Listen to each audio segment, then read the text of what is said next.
Assalamualaikum semua. Selamat datang ke mini vlog sahur/Ramadan saya. You are watching part 5. Dalam series ini, saya kongsikan journey berpuasa saya dengan set sahur sihat. Ada yang cakap dengan saya, kalau BMI dah normal, kenapa nak beria sangat? Untuk pengetahuan semua, BMI yang normal tak semestinya mempunyai body composition yang sihat tau. Ada orang kurus tapi body fat dia tinggi, visceral fat tinggi, otot lembik, lemah, below average. Ini akan bagi impak besar kepada kesihatan metabolik kita nanti.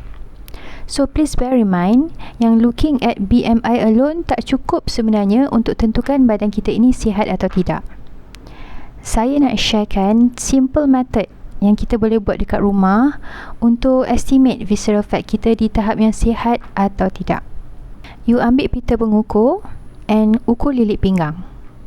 Ambil ukuran lebih kurang sama dengan kedudukan pusat.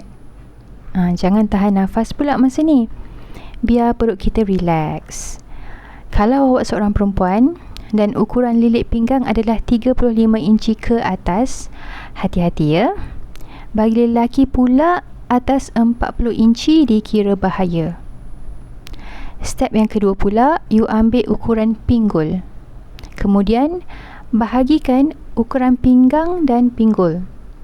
Zon yang selamat adalah 0.85 ke bawah untuk wanita dan 0.9 untuk lelaki. Tapi kalau nak tahu visceral fat kita tinggi atau tidak, yang lebih accurate, boleh buat in-body test. Biasanya klinik atau certain gym ada provide test ini. Okey tak? My main target is to be healthy, bukan kurus tak bermaya.